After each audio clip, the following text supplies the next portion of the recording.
السلام علیکم ورحمۃ اللہ وبرکاتہ۔ الحمدللہ رب العالمین والصلاة والسلام علی سید المرسلین، اما بعد فاعوذ باللہ من الشیطان الرجیم، بسم اللہ الرحمن الرحیم۔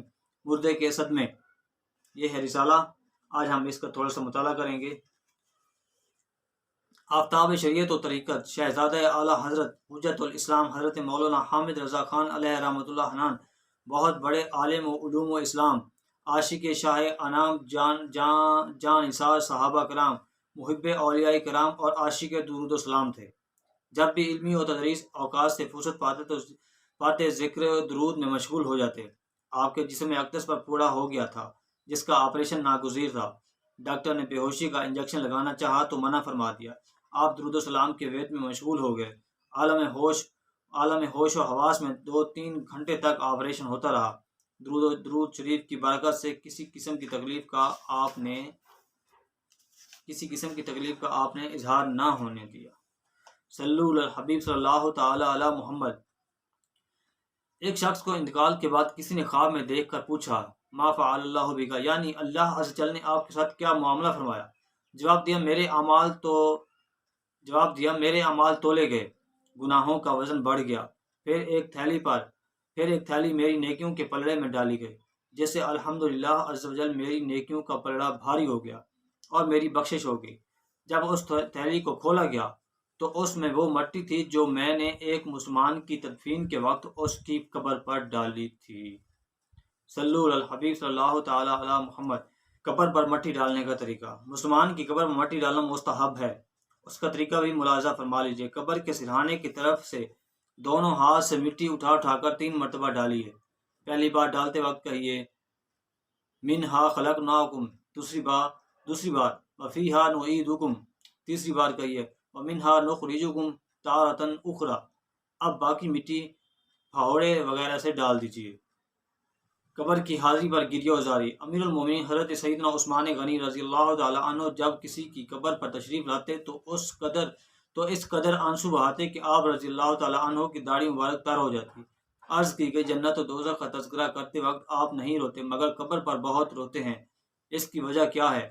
فرمایا میں نے نبی اکرم نور مجسم شاہ بنی آدم صلی اللہ تعالی علیہ وآلہ وسلم سے سنا ہے، آخرت کی سب سے پہلی منزل قبر ہے۔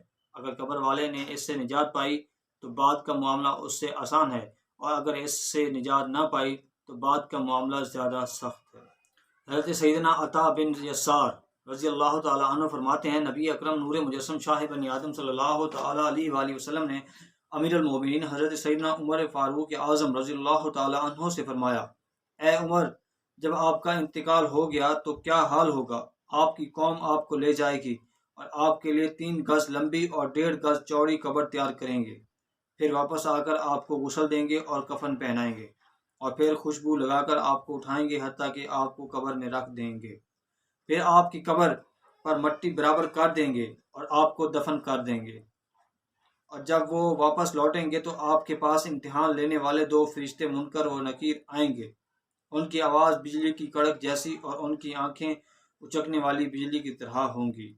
وہ اپنے بالوں کو گھسیٹتے ہوئے آئیں گے اور اپنے دانتوں سے قبر کو کھود کر آپ کو جھنجھوڑ دیں گے۔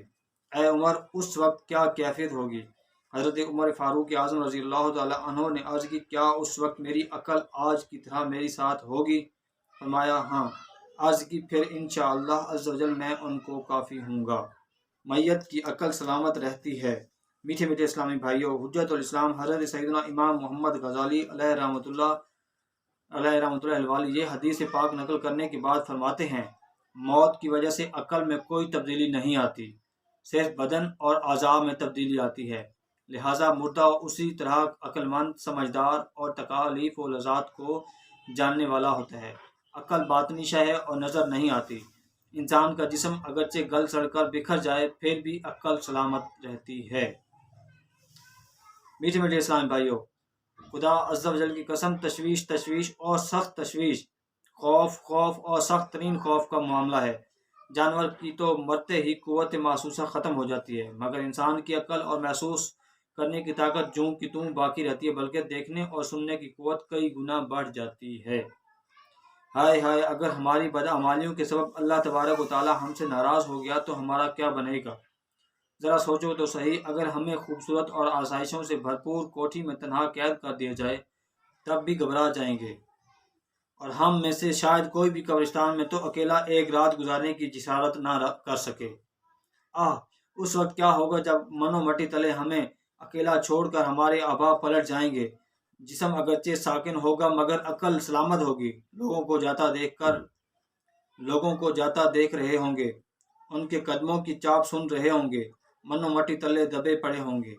آہ آہ آہ بے نمازیوں، ماہ رمضان کے روزے بلا عذر شرعی نہ رکھنے والوں، زکوٰۃ دینے سے کترانے والوں، فلمیں ڈرامے دیکھنے والوں، گانے باجے سننے والوں، ماں باپ کو ستانے والوں، مسلمانوں کی بلا اجازت شرعی دل آزاریاں کرنے والوں، چوریاں ڈکیتیاں کرنے والوں، لوگوں کو دھمکیاں آمیز چٹھیاں بھیج کر رقموں کا مطالبہ کرنے والوں، جیب کتروں لوگوں کی زمینوں دبا لینے والوں، بے بس بھاریوں کا خون چوسنے والوں، اقتدار کے نشے میں بد مست ہو کر ظلم و ستم کی آندھیاں چلانے والوں، اپنی صحت و دولت کے نشے میں بد مست ہو کر گناہوں کا بازار گرم کرنے والوں کو ہو سکتا ہے اس ظاہری زندگی میں کوئی قبر میں بند نہ کر سکے، تاہم ان قریب یعنی چند سال، چند ماہ، چند دن، بلکہ عین ممکن ہے چند گھنٹوں بعد موت آ سنبھالے اور ان کو قبر میں اکیلا بند کر دیا جائے۔ حضرت سیدنا بکر عابد رحمۃ اللہ تعالیٰ علیہ اپنی ماں سے کہتے ہیں، پیاری ماں، کیا ہی اچھا ہوتا کہ آپ میرے حق میں بانجھ یعنی بے اولاد ہوتی۔ اب تو میں پیدا ہو ہی گیا ہوں، تو سن لیجئے کہ آپ کے بیٹے کو طویل عرصہ قبر میں بند رہنا پڑے گا، اور پھر وہاں سے نکلنے کے بعد میدان محشر کی طرف کوچ کرنا ہوگا۔ تو پیارے اسلامی بھائیو، یہ رسالہ ہے مردے کے صدمے۔ تو یہ آپ رسالہ لیں اور اس کا مطالعہ مکمل کمپلیٹلی آپ اس کا مطالعہ کریں، اور زیادہ سے زیادہ یہ رسالہ آپ دوسرے اسلامی بھائی کو شیئر کریں، اور نیکسٹ ویڈیو میں ملوں گا۔ السلام علیکم ورحمۃ اللہ وبرکاتہ۔